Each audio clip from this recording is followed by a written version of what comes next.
These days, I don't do a lot of work live with other bands. I like Snoop because of the quality of the performance, because sometimes he uses a live band and the band is incredible players. And it's, you know, I like his style and what a great performer he is and how he can just move the crowd with the sound of his voice. Snoop gives me the freedom to mix the show the way I want, and he lets me add spice and variety to the show all night. And I've kind of looked at that like I'm sort of a band member in the band. And I really think that, you know, that's a good feeling for a sound man when you can achieve that part of, you know, being included in the actual sound of the band, the actual, you know, part of the band. Waves came out now recently with a new plugin called Vocal Rider. And when Snoop's doing just a DJ and Snoop show, it's like an amazing plugin to have because you always want his vocal to be right above the music, you know, always. So if you just put that vocal rider on there, it's going to keep the vocal in some sort of a realm that you don't really, it's not the same as using a compressor because you're actually changing the voltage of it. You're actually changing the actual level, the signal level, and not just compressing what's there. So a lot of times, if I'm in a situation where we're just doing a DJ show like tonight, I'll probably use a vocal rider on him, and that'll keep it, at least wherever he is, it's gonna keep it right there. But I love the 1176. It's a great compressor. It's, you know, it hits hard. It stops when I need it to stop. It's not so smooth and this and that, and that's sometimes what I'm looking for, you know? I need something that's a little harder edged, you know, especially for this type of music. And the way it reacts on Snoop's vocal, it really brings out a lot of the things that I like, and, you know, it doesn't bring out some of the things that I don't like some compressors do, you know, a little honkiness or a little of that low mid garbage that I just don't like to deal with so much, so.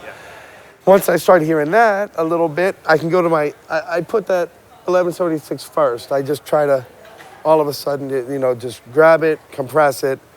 Then I go to my SSL channel usually, and I'll add a little top, maybe that, you know, for some reason, when you're doing live gigs, when you add high end, you get into trouble with feedback, with sibilance, with certain things that just, it's just an unnatural sound, and sometimes I have to take out a lot of the high end and turn it up a little bit and just rely on the natural sound of the mic to give me the top I need.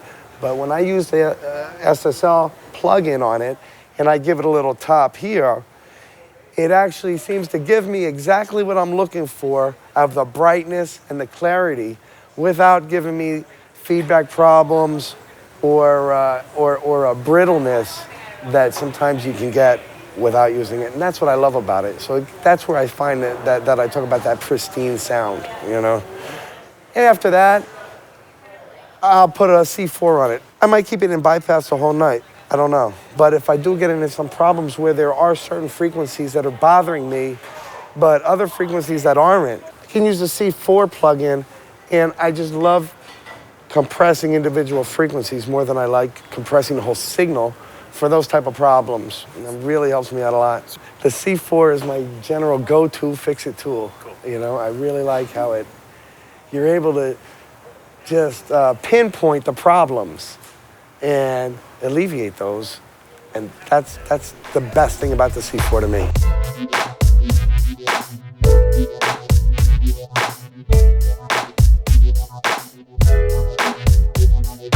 So what I'm gonna do tonight is I got the DJ here.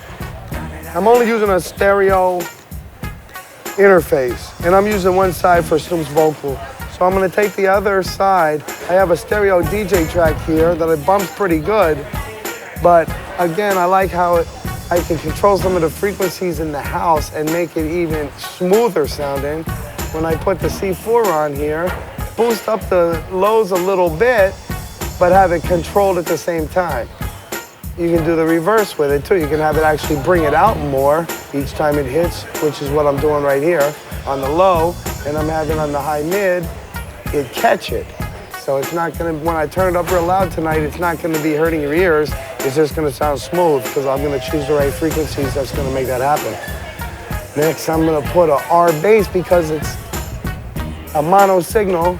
You're not really gonna hear so much the stereo imaging of it, but you're gonna get the feel of it when I add it off of this track. So I'll have the DJ here, and I can bring it in, and you can hear what it's doing. It's adding that C4 and the R bass at the same time to give it that extra bottom.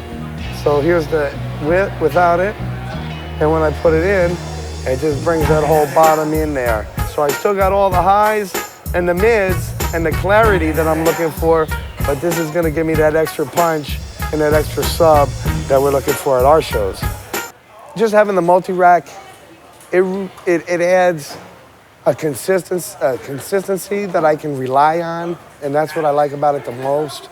So that, you know, if you go to a regular board, it's not gonna have, it's got its individual EQs and compressors, and they could be very well made, but it's not, I think, the quality, and they didn't maybe put the time into what Waves put into like an SSL compressor or an SSL channel strip, something like a Pultec.